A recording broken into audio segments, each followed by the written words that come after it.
Open door policy کے تحت وزیر اعلیٰ پنجاب کے ویژن کے مطابق کھلی کچہری کا انعقاد کیا گیا۔ ڈی پی او وہاڑی اس وقت موجود ہیں، ان سے جان لیتے ہیں کہ آج کس طریقے سے سائلین کے مسائل سنے گئے اور حکومتی ویژن کے مطابق اور آئی جی پنجاب کے ویژن کے مطابق کون سی اسٹریٹجی عمل میں لائی جا رہی ہے۔ سر بہت شکریہ، آپ تشریف لائے بورے والا میں۔ یہ بتائیں کہ اوپن ڈور پالیسی کے تحت کھلی کچہری میں آج واضح آپ نے بتا دیا سائلین کے مسائل حل کر کے اور یقین دہانی کرائی کہ یہاں افسران کو ملنا انتہائی مشکل کوئی نہیں ہے بلکہ بالکل آسان ہے۔ اس حوالے سے آپ کیا کہتے ہیں؟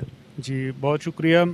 سب سے پہلے تو میں بتا دوں کہ سی ایم صاحب کے ویژن جو آپ نے بات کی اور پھر آئی جی صاحب کا حکم ہے کہ ہم ہر جمعے کو ایک تحصیل میں ڈی پی او لیول پہ کھلی کچہری ہوگی۔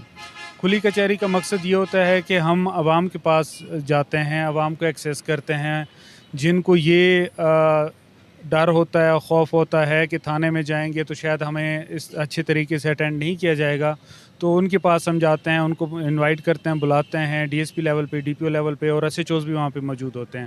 تو ان میں جو بھی معاملات آتے ہیں، جو درخواستیں آتی ہیں، ان میں 3 قسم کی مینلی درخواستیں ہوتی ہیں۔ ایک درخواست ہوتی ہے کہ جس میں جن کے ساتھ ظلم زیادتی ہوئی ہوتی ہے اس پہ اسی موقع پہ احکامات جاری کیے جاتے ہیں۔ دوسرے کچھ معاملات ہوتے ہیں کہ جو فیملی سے ریلیٹڈ ہوتے ہیں یا وہ پراپرٹی سے ریلیٹڈ ہوتے ہیں، جس میں پیورلی پولیس کا دخل نہیں ہوتا، لیکن پھر بھی ایس ایچ اوز کو ڈائریکشن ہوتی ہے کہ ان کے معاملات وہ حل کروائیں۔ تیسرے ہوتے ہیں پولیس کے اگینسٹ، اور پولیس کے اگینسٹ ہوں تو وہ اس لیول پہ اگر مناسب ہوتا ہے تو پھر ڈی ایس پی لیول پہ مارک کر دی جاتی ہے، اور اگر اس سے زیادہ ہو تو پھر ڈی پی او صاحب اپنے لیول پہ اپنے آفس میں بلا لیتے ہیں۔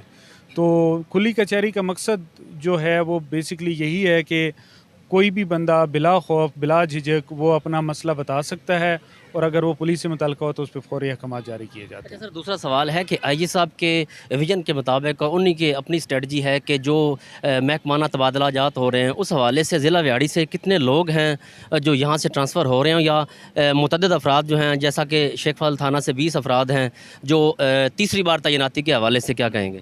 یہ اس کو اسٹینڈنگ آپریٹنگ پروسیجر کہتے ہیں، ایس او پی کہتے ہیں۔ یہ وقتاً فوقتاً آئی جی آفس سے جاری ہوتے رہتے ہیں، اور اس کے ہر دفعہ جو ان کے ڈائمینشنز ہوتے ہیں وہ ڈفرینٹ ہوتی ہیں، ان میں جو بھی کرائٹیریا ہوتا ہے وہ ڈفرینٹ ہوتا ہے۔ تو ابھی ایک کرائٹیریا یہ ہے کہ ایس ایچ او جو بھی ہوگا وہ اپنے ضلع میں تعینات نہیں ہوگا، تو اس کرائٹیریا کے تحت ہمارے کوئی 16 کے قریب ایس ایچ اوز باقی ضلعوں میں چلے گئے اور باقی ضلعوں سے ہمارے پاس آئے۔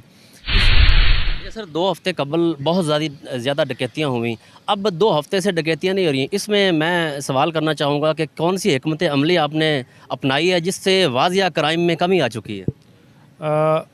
میری تو ہمیشہ ڈی ایس پی صاحب سے، اپنے ایس ایچ او صاحبان سے، اپنی پولیس سے، اپنی ٹیم سے یہ ریکویسٹ ہوتی ہے کہ آپ اپنی پریزنس رکھیں، آپ نظر آئیں، آپ روڈ پہ نظر آئیں، آپ لوگوں کو نظر آئیں، تاکہ ان میں جو احساس تحفظ بڑھے۔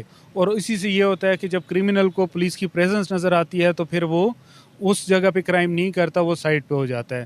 تو ایک تو ہماری ایکسٹینسو جو ہے پیٹرولنگ اور ہماری جو پریزنس ہے وہ ہے۔ دوسرا یہ ہے کہ جو ہمارے کرائم ہوئے ہیں ان پہ ہمارے ٹیم ماشاءاللہ بہت اچھی ہے، انہوں نے ورک کیا ہے، اور ہم نے کافی سارے کرمنل اریسٹ کیے ہیں جن میں گینگز بھی ہیں اور انڈیویجول کرمنلز بھی ہیں، تو اس کی وجہ سے پھر وہ کرائم پہ وہ کافی اثر پڑتا ہے کہ وہ کام نظر آتا ہے۔ بہت شکریہ۔ ڈی پی او صاحب وہاڑی موجود تھے جو کھلی کچہری میں بے شمار افراد کے جو ہے انہوں نے مسائل سنے اور موقع پر حل کیے۔ کیمرہ ٹیم کے ساتھ لیاقت علی شاہ، کیمرہ مین کے ساتھ اجازت دیجیے، اللہ نگہبان۔